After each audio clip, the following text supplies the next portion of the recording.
आमदार शशिकांत शिंदे आपल्यासोबत आहेत, त्यांच्याशी आपण बातचीत या ठिकाणी करणार आहोत। अर्थसंकल्प सादर झालेला आहे। शशिकांतजी, तुमची पहिली प्रतिक्रिया। लोकांना आवडेल असा अर्थसंकल्प अपेक्षित होता।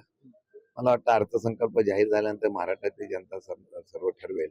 हा अर्थसंकल्प भांडवलशाही होता, सर्वसामान्य जनतेचा होता। निराशजनक असलेला अर्थसंकल्प आहे। मला वाटतं की या अर्थसंकल्पातून काय मिळालं असं जर आपण विचारलं तर मी त्याला अजिबात मार्क देणार नाही। जर तुम्ही विचारलं तर सर्वसामान्य शेतकऱ्याला काय मिळालं, तुम्ही चांगलं कर्जमाफी दिली शेतकऱ्यांना, लाईट मोफत दिली, लाईट दिली ती सोलरची आता जबरदस्ती करताय आणि त्यामुळे लाईट मोफत देण्याचा तुमचा आपोआप त्या ठिकाणी वाचतंय। कर्जमाफीच्या बाबतीमध्ये सांगितलं की 2 लाख आणि 50,000 कर्जमाफीची घोषणा केली।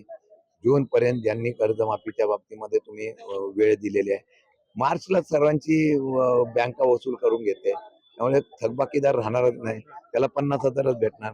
मग राहिलेल्या लोकांना तुम्ही कर्जमाफी पूर्ण सातबारा कोरा करणार होता, त्याचं काय झालं? 2100 रुपये लाडक्या बहिणीला देणार, त्याचं काय झालं? ते जाऊन द्या।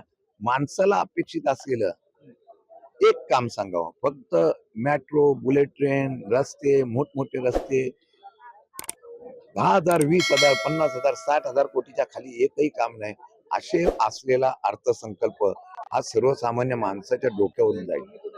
आणि इतका कर्ज कुठून पैसे फेडणार, कुठून तरतूद करणार, या प्रोजेक्टला सुद्धा कुठून पैसे आणणार, याचा काही खुलासा झाला नाही, सर्वात दुर्दैव आहे। महाराष्ट्रावरती 9 लाखांहून अधिकचं कर्ज, जसं तुम्ही आता म्हणालात की निधी कुठून आणणार आहे, मात्र ज्या योजना आहेत त्या जुन्या योजना आहेत, नवीन या अर्थसंकल्पातून काय मिळालं? मला एक सांगा, आता उत्पन्न वाढीचं दाखवलं नाही, तुटीचा अर्थसंकल्प आहे। ते म्हणतात आमच्याकडे कर्ज काढण्याची क्षमता आहे, म्हणून काय महाराष्ट्र विकाल तुम्ही?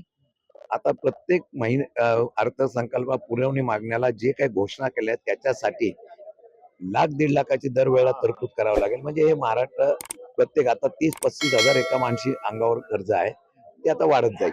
ज्या प्रकारे लाडक्या बहिणींना 2100 रुपयाचं आश्वासन होतं, मात्र ते कुठेही पूर्ण होताना पाहायला मिळत नाहीये। यासोबतच 2 लाखांपर्यंत कर्जमाफी या सरकारनं म्हटलं। मी तुम्हाला सांगितलं नाही का, घोषणा करायच्या आणि त्यातली संख्या कमी करायची। वीज बिल माफी केली, सोलरमुळे त्याची संख्या कमी केली। लाडक्या बहिणीला सरसकट दिलं होतं, त्यांच्या आता निकष लावले ती कमी केलेलं आहे।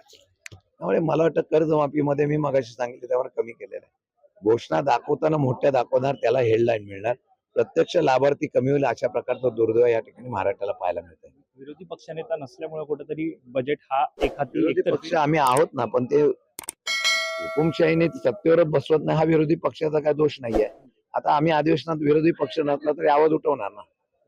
धन्यवाद आमच्याशी बातचीत केल्यासाठी। कॅमेरा पर्सन अजय सर, वैभव पाटील, मुंबई।